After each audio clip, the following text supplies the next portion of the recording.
Welcome to Birmingham City, where we meet Patrick Kiilu, a self-employed Kenyan immigrant offering professional services to the health and social care sectors in the UK.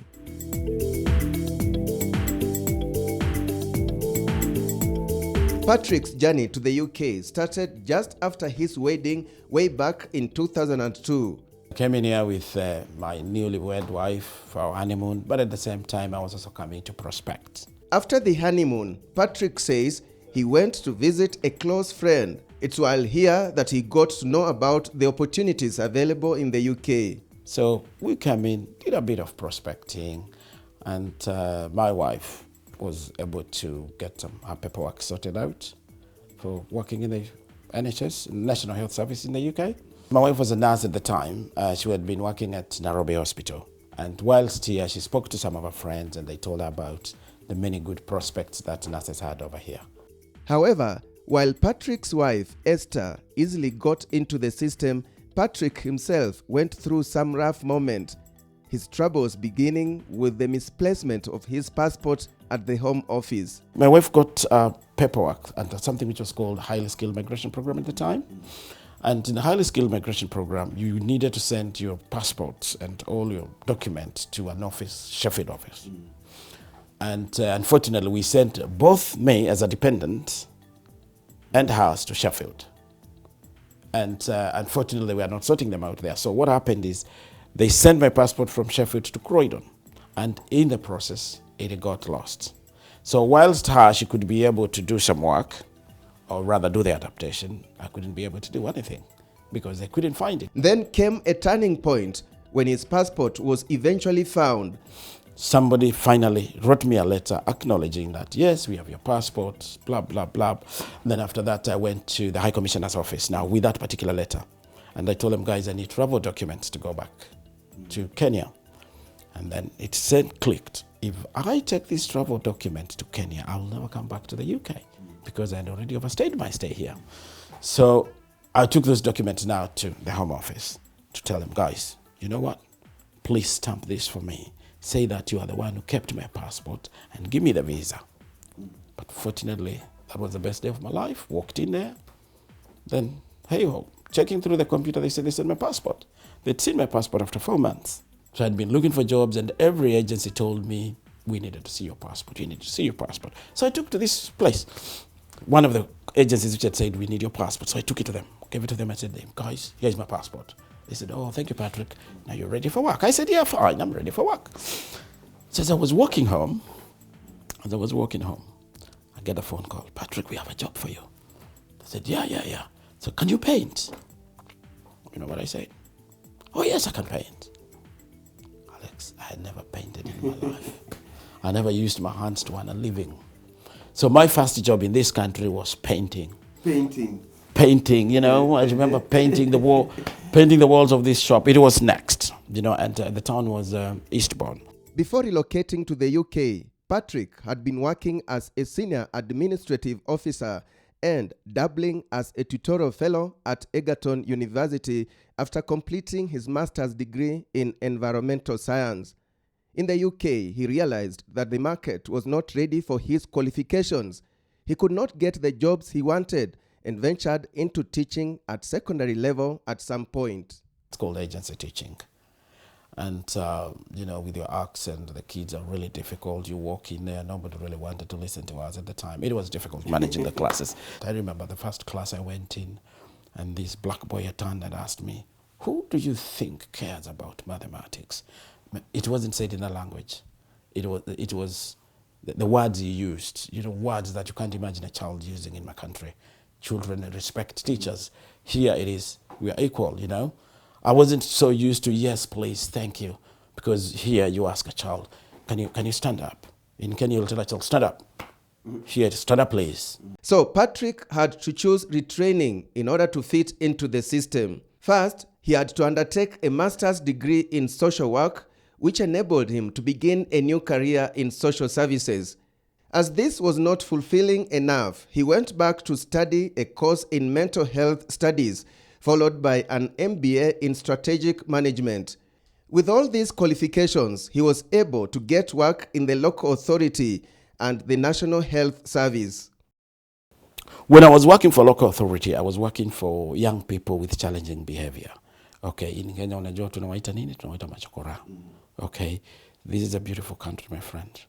People here are treated with respect. Because I remember in one of the places I was working, actually we had to take one of the young people to court, and he turned around and swore at the judge. Swore at the judge. And I liked what the judge did. The judge turned around and said, "Oh, that must be one very angry young person." Patrick eventually left employment to start his own training company, Mediaid Services. The company offers training in saving lives and has offices both in London and Birmingham. Now on to our Miles Away segment before we tell you how Patrick is investing back home.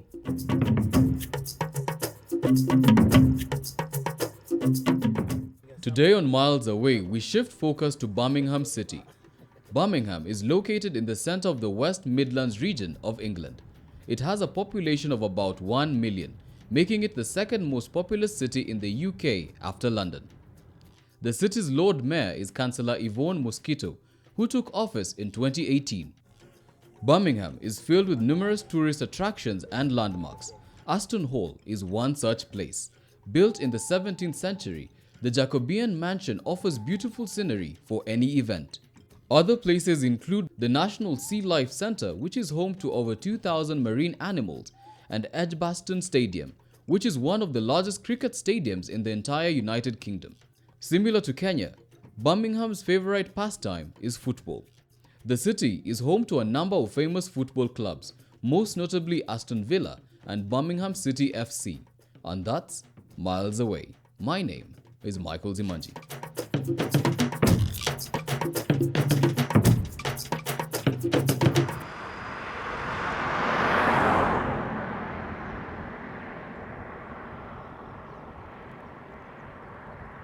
Nice to meet you. Here in Kenya. Yes. After meeting in Birmingham. Yes. Okay. So how often do you come here? It depends, Alex, actually. There are times I've come in about 2 times, actually 3 times. The minimum time I've come here is 3 times. But 3-4 times, yes, let's say. When Patrick relocated to the UK with his family and started leading a fast-paced life, he never looked back, and his rural home in Machakos became idle. He decided to turn it into a resort and earn some cash from it while working abroad, something many Kenyans in the diaspora do not do. They instead would leave relatives to stay in their homes, for example. So that was a family home. We had a few things that we used to have a tennis court there before, and later it all evolved. From the time I started, I've gotten so many friends who have come in, and the minute they've seen this, they've gone back. I think I've got about 3-4 friends who seem to be doing the same. Turned their homes into some holiday homes. Yes. As he shares his story, clients stream in. Karibuni zeros. Yes. How are you? Asante sana. Yes. Karibu, madam. Karibu. Thank you. Yeah. Let me just ask you guys, how did you find out about this place? From Google? You Googled it up? Yes. So that's very good. For Patrick, this is still a place he can turn back into a family home should he say bye-bye to the UK. So this was our family lounge, yeah? So again, sit over there with our dinner here, okay? And So currently it can be used as what? People booking and... currently, what happens now, we've got a package here whereby somebody can book this particular room. I know we have actually somebody in this room, we can see it, but we've got somebody in this room. You book that room, you can get the lounge and the dining table. So when somebody comes in here with their family, it is a complete home. They can be able to wash their clothes, dry them, and they can be able to use the kitchen and cook. Did you get families booking and is it in demand? Around the Christmas period, we do definitely get families booking.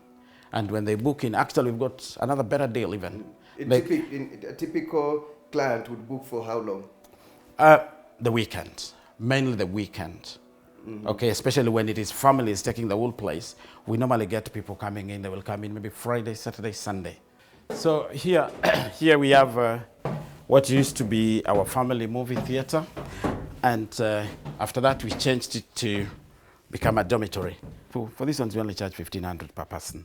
Okay, but if it's a big group, like 4 people, we charge about 6,000. Yes.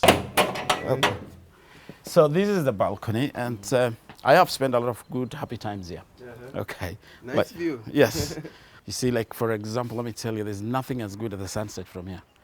Patrick is a diasporian, so to speak, was his heart both at home and abroad. And this is yet another indication of how Kenyans in the diaspora are investing back home, with statistics showing that remittances from abroad hit about 200 billion Kenya shillings every year. For Daring Abroad, I'm Alex Chamwada.